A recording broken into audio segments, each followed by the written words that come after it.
capítulo 1141 de One Piece praticamente anunciou a volta de Enel em Elbaf. Mas não é só isso. Através de algumas nuances, temos duas figuras do lendário Mural de Adão se confirmando, quiçá 3. Quem diria que isso aconteceria tão rápido, né? O plot com o Usopp cachaçado esconde muito mais do que parece, e a verdade é que isso vai gerar um problema gigantesco. Porque você notou que o que o Oda tá fazendo em Elbaf é o exato oposto do que normalmente acontece nos outros arcos? E o Frank? Será que ele vai usar a Árvore Adão? E esse velhote? Jaru é apaixonado por Imu-sama? Calma que tem coisa além disso nessa frase do homem que dá título ao capítulo. E além dos indicativos da fruta do Loki e os poderes do seu martelo, tivemos uma resposta definitiva para a pergunta: ele vai se tornar o novo Mugiwara? Quais são os próximos passos desse gigante? Luffy o enfrentará dando sequência ao crescente tamanho de inimigos que ele combate, o grande Doflamingo, o enorme Katakuri, o imenso Kaido e por fim, Loki, um gigante entre os gigantes. Uma coisa aqui é certa, o Príncipe Amaldiçoado e Enel vão ser os principais responsáveis pela maior destruição da história de Elbaf. Meus queridos, Elbaf vai ficar muito quente, mas você não precisa passar calor. Meus queridos, tá um calor do Sakazuki chupando a manga, boatos de sensação térmica de 70 graus, mas é fevereiro, tempo de abraçar as altas temperaturas e não deixar isso abalar o seu início de ano e também suas festas. E a gente tem uma solução excelente para você que gosta de uma roupa levinha, confortável e principalmente com tecnologia para enfrentar esse calor com estilo e praticidade. Seja curtindo o carnaval, viajando por aí ou até em casa num dia de descanso, você não precisa sofrer com roupas pesadas suadas. As peças da Insider são anti-odor, promovem regulação térmica para você não morrer de calor, além da rápida absorção e evaporação do suor, sem manchas, sem estresse. A Insider facilita o seu dia a dia e para contribuir com a tua tranquilidade você tem 12% off em todos os produtos com o lendário cupom Chapéus de Palha, que é aplicado automaticamente no carrinho quando você clica no primeiro link da descrição. Clica no primeiro link da descrição, meus queridos, confia, tá? Desde o escritório até a piscina, as peças da Insider vão te ajudar nesse calorão. Você pode até achar que não precisa, não faz diferença, mas é aquele velho caso, você conhece. Você só percebe o quão diferente é o produto, o quão realmente melhor ele é depois de experimentar. Então clica aí no primeiro link da descrição, vem no cupom Chapéus de Palha com 12% off e encara esse calor com mais tranquilidade. Vem! Então clica aí no primeiro link da descrição, tá? E é isso, eu sou o Lipe, esse é o canal Chapéus de Palha e hoje eu vou trazer pra vocês o review do capítulo 1141 de One Piece, que foi, como tem sido toda semana, maravilhoso, fantástico. Então deixa aquele like, se inscreve no canal se você ainda não conhece o canal, pra ter mais conteúdo de One Piece, conteúdo diário sobre essa obra maravilhosa. E sem mais delongas, simbora!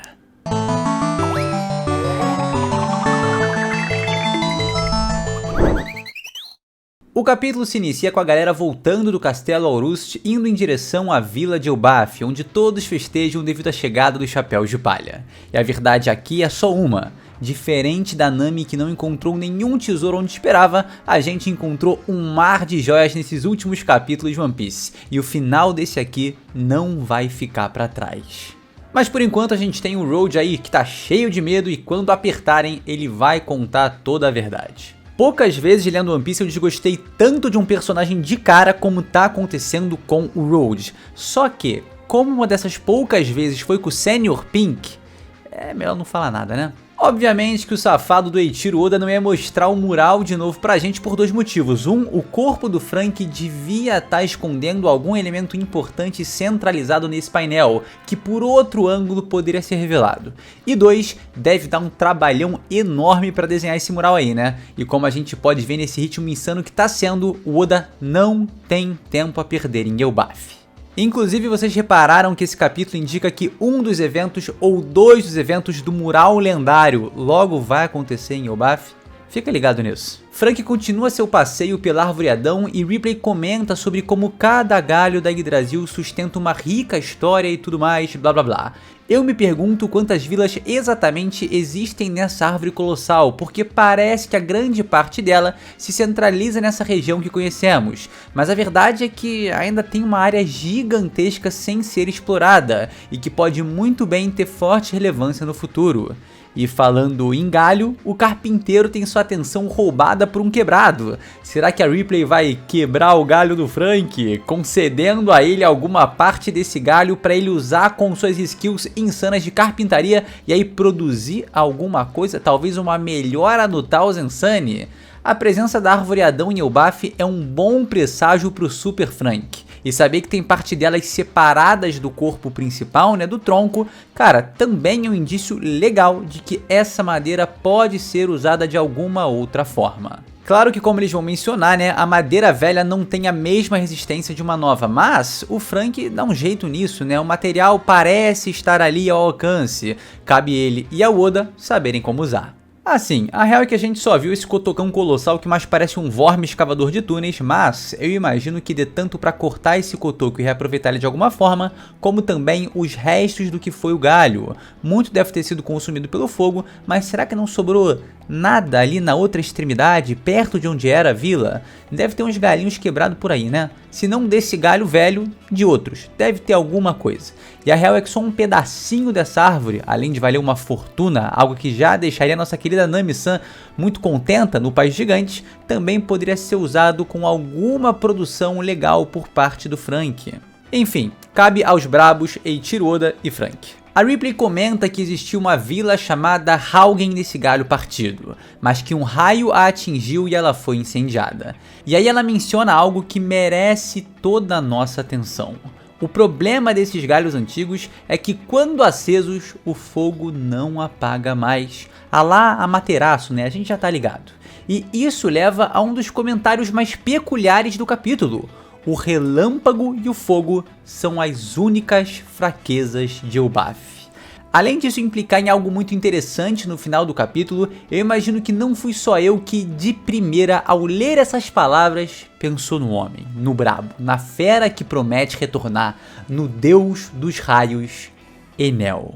Talvez a maior ameaça para Elbaf. Você lembra que uma das ilustrações presentes no mural figura uma suposta Arca Maxim descendo da lua e atirando um raio gigantesco na base de Yggdrasil? Pois é, meus queridos. A ideia de que o Enel vai voltar em Elbaf devido à temática de Thor presente no personagem, da mitologia nórdica e vários outros indícios sempre me pareceu muito precisa e eu realmente acredito nesse retorno. Ao passo que a história vai avançando, parece que Enel e Elbaf estão destinados a terem uma conexão. Desde muito tempo eu acredito nisso e, tal como o Gaban, vou continuar acreditando nessa ideia. Agora, pensa aqui comigo. O Ragnarok vai se iniciar em Elbaf, o caos vai se espalhar pelo país. Se um usuário da fruta do raio aparece na região, o potencial de estrago é imensurável. A própria Árvore Adão, independente do quão lendária seja, segundo as próprias palavras do Franky, tá vulnerável devido à sua velhice. Se o incêndio começar a se espalhar ali, não dá pra ter ideia do quão enorme seria o prejuízo no país. Vocês lembram do Raigo de Enel? Imagina uma esfera dessa descendo pela Yggdrasil. Imagina a quantidade de galhos que começaria a pegar fogo devido a esse ataque.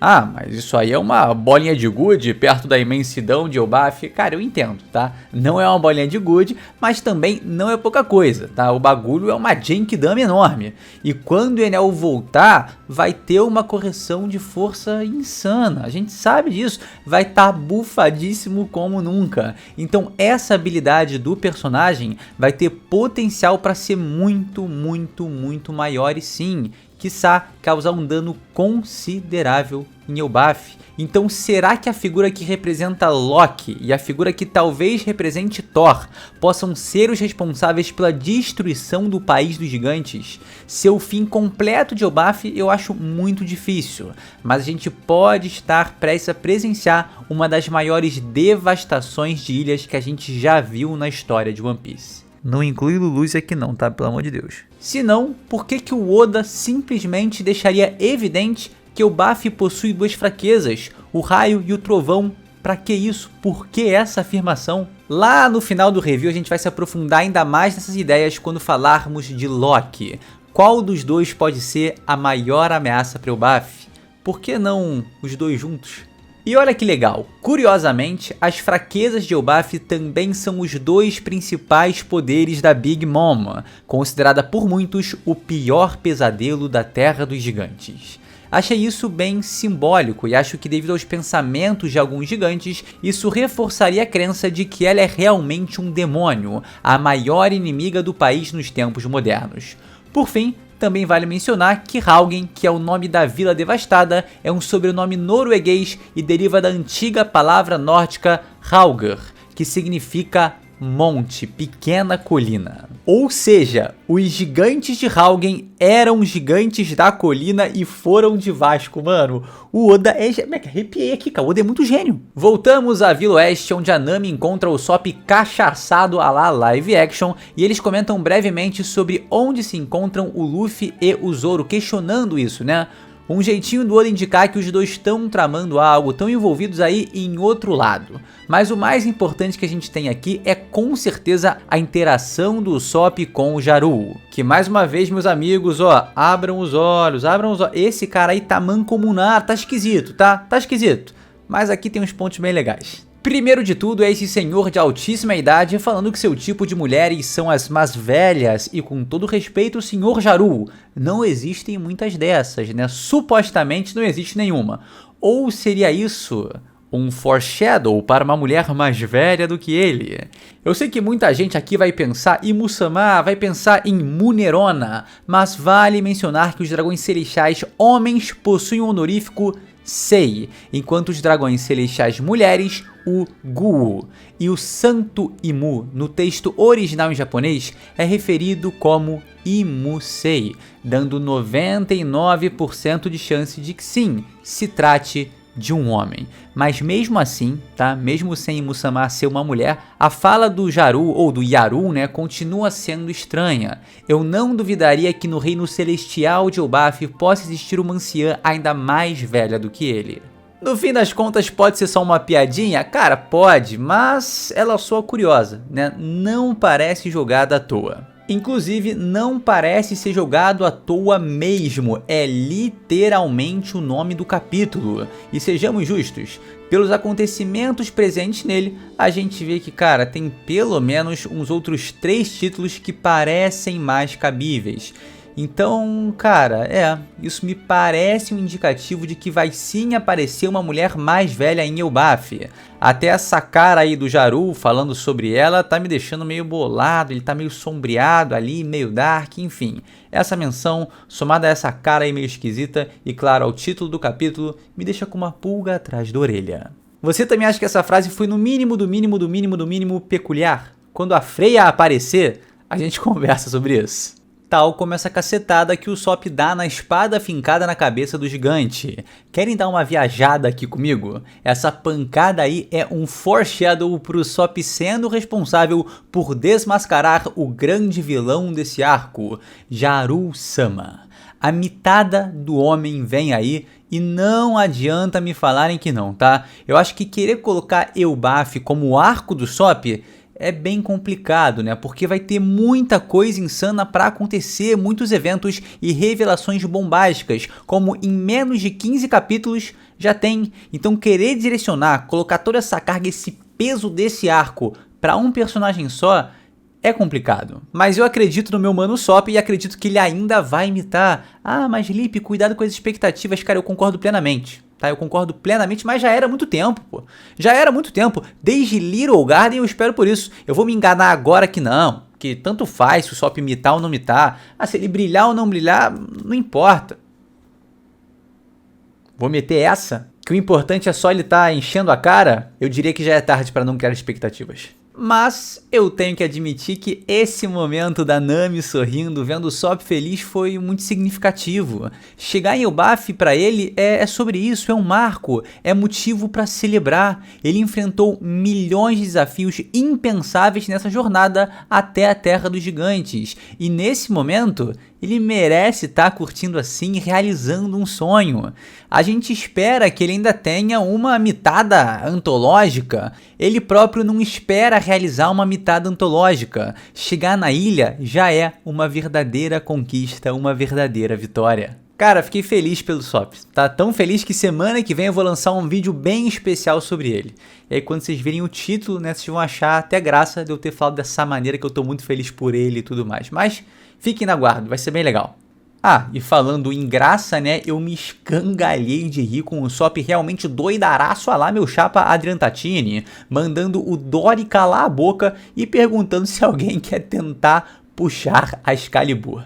Pô, simplesmente maravilhoso. Ainda mais com o Brook literalmente com tanto álcool no corpo que fez ele perder a cabeça, né? Fez ela cair do pescoço.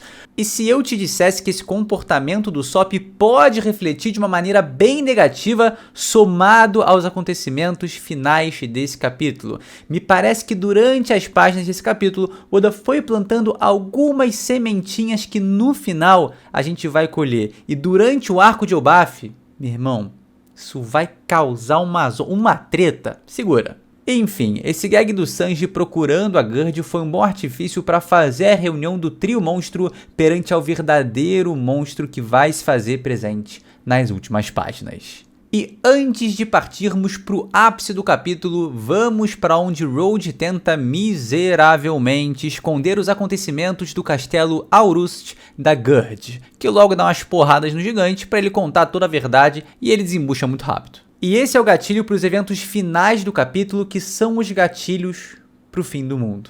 E algo que não dá pra deixar de comentar é que a Gerd é muito maneira, né? Eu acho que o meu carinho por ela cresce proporcionalmente ao meu desgosto pelo Road, ou seja, é enorme, diria até gigante. Ó, como eu disse, o Oda não tá poupando tempo, e no que diz respeito à locomoção em Elbaf, ele decidiu fazer tudo de maneira rápida e dinâmica, com o Luffy e o Zoro já chegando no submundo da região num painel muito irado, onde ambos estão perante a Loki. Após os ataques de Gunko e principalmente da Cerberus de Shamrock, o Príncipe dos Gigantes está aparentemente em um estado quase fatal. Zoro comenta sobre o seu tamanho colossal como quem quer preparar a gente pelo que tá por vir, mas eu acho que ninguém estava preparado.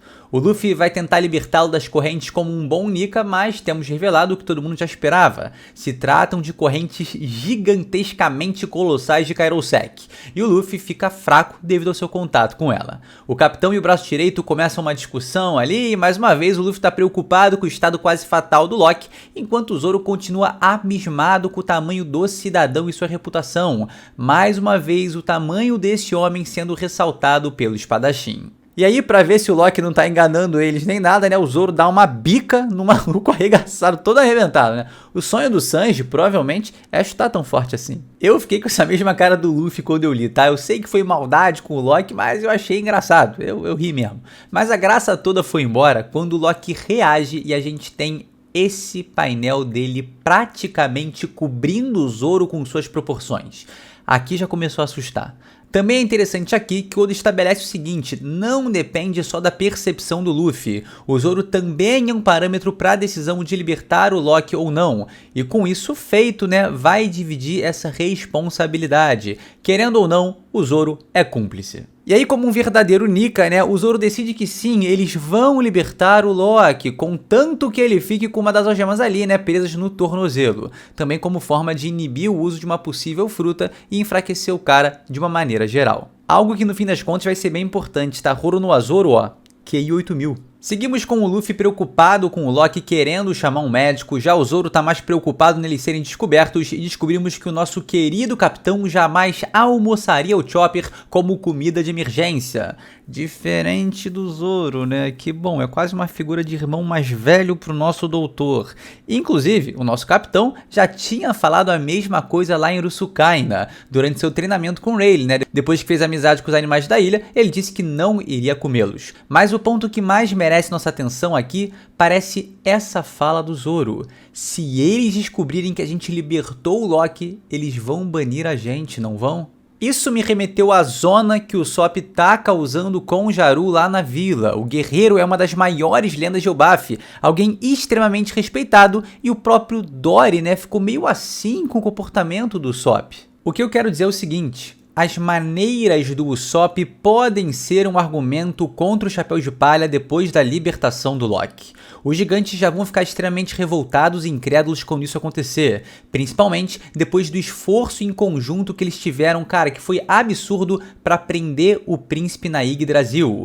E devido às ações do Usopp, fica fácil alegar que não foi um acidente isolado, porque desde que chegaram, os caras estão tacando a zona no lugar. Não duvido nada que algum doidão aí comece a exagerar e falar que o Usopp tentou fazer com o Jaru foi um homicídio. Não duvido nada que esse próprio velho maluco caduco, depois de saber da libertação do Loki, alegar que o Narigudo estava realmente tentando matar ele. São poucas coisas. A Nami invadiu o castelo querendo ali tesouros. A galera já vai começar a pensar que os Chapéus de Palha estão mancomunados ali, chegando o Elbaf, querendo tacar a zona, querendo roubar com a Nami, querendo assassinar uma lenda com o Usopp, querendo libertar, cara, a maior escória e perigo, ameaça pro país, que é o Loki, ali com o Luffy e com o Zoro. Então, cara, pequenas ações somadas à libertação do Loki, que é uma ação gigantesca, vão ser vistas de maneiras diferentes.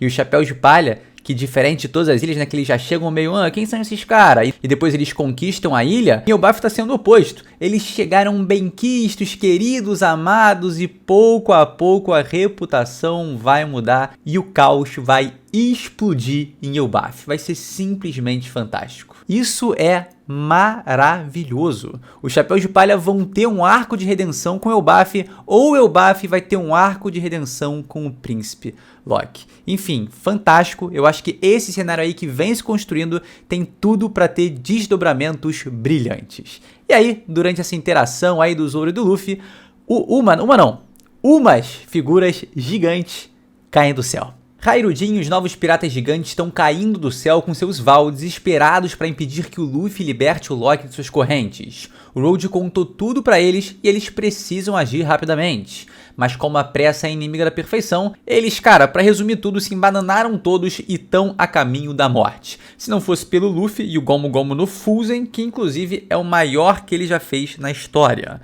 Hairudin tá numa alegria danada ali, enorme, por encontrar o seu chefão e por ele também ter salvo sua vida, né? Mas o barrigão do Luffy manda ele pras cucuias, enquanto o Sanji, gentilmente, salva a Gerd da queda. Um detalhe muito importante a gente notar aqui é o seguinte: depois que o Luffy isolou eles, demorou um tempinho para eles se reencontrarem. Nota aqui que o Oda faz questão de colocar esses painéis de transição, indicando que algum tempo se passou. E nesse intervalo, Loki já estava liberado de quase todas as suas correntes. Hairudin e sua galera estão comicamente arrebentados e mais uma vez a gente chama atenção para esse verdadeiro colosso. Olha a altura desse monstro sentado comparado ao Tenzin de pé. A Gerd é surreal. O sangue dos gigantes ancestrais corre pelas suas veias e explode em seus genes. É uma coisa bizarra, cara. Proporção, mano, titânica. Mas o ponto mais determinante aqui não é nem esse, e sim que a alegria deles de encontrar o Luffy dá rapidamente lugar ao desespero. Eles clamam que Luffy mude de ideia, que é viagem liberar o Loki, que o príncipe amaldiçoado é um mentiroso sem igual e que, acima de tudo, ele é um inimigo do mundo. Depois desse longo e angustiado discurso sobre o Loki, a cara do Luffy e as palavras do Zoro vêm mais afiadas que suas espadas. É um pouco tarde para isso. Irmão, as correntes se arrastam, o Hairudin faz uma cara de espanto absoluto, enquanto o hype da presença do Loki vai sendo montado, a gente ainda tem, mano, essa cara do Luffy que, pelo amor de Deus, cara. E aí, simplesmente, somos direcionados pro fechamento desse capítulo que foi de arrepiar, cara. Quando a gente vira a página, a gente tem um espetáculo em forma de tinta e papel. No nosso caso, em forma de tela e pixels. Quase completamente livre de suas correntes, a não ser pela que prende o seu tornozelo. O príncipe Loki de Elbaf emana uma aura aterrorizante com suas proporções titânicas. Os novos piratas guerreiros gigantes estão em choque com o ser que se faz presente perante a eles. Todos olhando para o alto, muito alto. O próprio Luffy se mostra surpreso com a resistência do príncipe. Mesmo depois de ser duramente golpeado por Gunko e Shamrock, Loki se mantém de pé.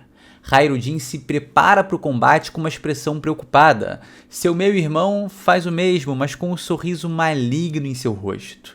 Quando Loki sustenta seu martelo colossal em mãos, Hyrule brada que ele fique longe do Ragnir, uma referência clara ao Mjolnir da mitologia nórdica. Que pressão!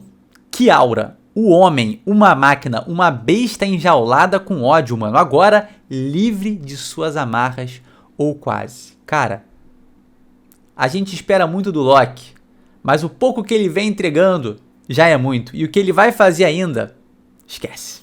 Esse painel é Absolute Mangá, cara. O deus da libertação e o deus da destruição. Agora, primeiro de tudo, tá? De duas uma. Ou os gigantes são mais bestas por prenderem o cara com uma arma lendária, ou os gigantes são mais bestas por prenderem o cara com uma arma lendária seguindo alguma possível tradição ou cultura de é uma desonra separar o guerreiro de sua arma. Quando a sua cabeça for amassada por um martelão, talvez você perceba que isso é só groselha, tá? E sabe o que é muito legal aqui? É que Ragnir significa o trovão de ferro. E trovões são ocasionados por relâmpagos e raios. Exatamente o que a Ripley menciona ser uma das duas fraquezas de Elbaf. Se o Ragnir tiver propriedades de criação de raios, o Loki tem em suas mãos uma das armas mais insanas de todo One Piece. E assim, já que fogo também é mencionado como uma das duas fraquezas do País dos Gigantes, será que Oda não poderia juntar o terrível ao desagradável e colocar o Loki com uma fruta tipo a do Surtur, o gigante de fogo, tornando ele tanto pela arma quanto pela fruta o maior inimigo de Elbaf?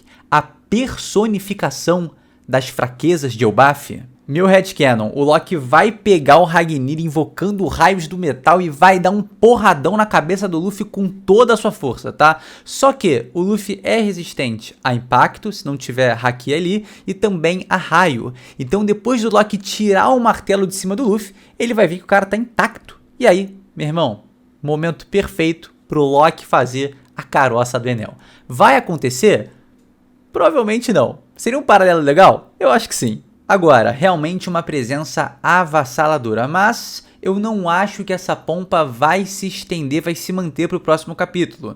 Ele pode estar de pé agora, mas está consideravelmente ferido. A gente sabe, a resistência de alguém como o Loki, sangue dos gigantes ancestrais, é uma insanidade total. Só que quem está na frente dele é o Luffy, um Yonkou e as asas do futuro rei dos piratas, o Zoro e o Sanji. Força para impedir que o Loki avance tá ali, o que me deixa muito curioso para ver qual vai ser o desdobramento desse encontro, né, nessas condições. Ele tá nerfado e o trio monstro tá na sua frente. Qual vai ser a escolha do Oda? Fazer o Loki ficar mais relaxado, mostrar que o Zoro, o Sanji e o Luffy são extremamente poderosos, ou vai querer ainda mais hypar o príncipe dos gigantes? Eu vejo um cenário em que depois desse sorriso ele simplesmente cai de frente desmaiado de novo. Mas ao mesmo tempo, cara, o maluco tá tão imponente, tem tanta promessa ali convergindo em cima do personagem, cara, que é simplesmente isso que a gente espera da grande figura de Elbaf. É difícil cravar. Eu consigo imaginar ele dando um chutão pra frente, arrebentando a corrente de Kairosek num feito ali alucinante, ou ele realmente só desmaiando pra frente. Difícil cravar, mas, cara, tudo que ele entrega, mano, tudo que o Loki... Pô, que personagem, cara. Isso porque a gente ainda tem muito pouco dele, né? Imagina quando a gente começar a receber mais aprofundamento do personagem, entender melhor o seu passado, ver a vida dele através de sua perspectiva e não da dos outros. Cara, vai ser cinema. Vai ser cinema. espetacular e é inegável como, agora de pé, o Loki lembra ainda mais a figura do mural lendário, cara, muito, muito, muito mais. É bem possível que essa imagem aí represente de fato o príncipe dos gigantes aliados a Nika. E também se tornou claro, né, que ele é muito maior do que um gigante comum, o que certamente o figura como alguém da tribo dos gigantes ancestrais. Isso é um gigante que pode ser o Hairudin. E isso, cara, é muito, muito, muito Loki. Só faltou colocar a ponta aí do martelo nessa lança. Vou te falar, quente demais. Elbaf tá pegando fogo e tem tudo pra pegar ainda mais. Se o Enel chegar aí em algum momento descendo da lua, já estando talvez no reino celeste Elbaf, cara, enfim. O caos vai se instaurar pra todos os lados. São os Mugiwaras já em pouco tempo de ilha, já mudando a percepção dos caras sobre eles. É cavaleiro sagrado, é príncipe amaldiçoado, é deus complexado, é simplesmente One Piece. Ó, tô vendo um cenário aí se montando em que o Loki e o Enel vão ser os responsáveis pela maior destruição da história de Elbaf. E para fechar esse vídeo, eu só queria comentar uma coisa para todos aqueles que falam que sim, Loki, o príncipe dos gigantes, vai se unir ao bando dos chapéus de palha. Como, mano? Em que navio? Olha, me veio uma ideia aqui agora. Será que o nosso querido Frank vai pegar Árvore Adão? Vai aumentar o tal... Deixa isso pra lá. Enfim, eu vim preparado para refutar todo mundo que quer o Loki dentro do bando dos chapéus de palha.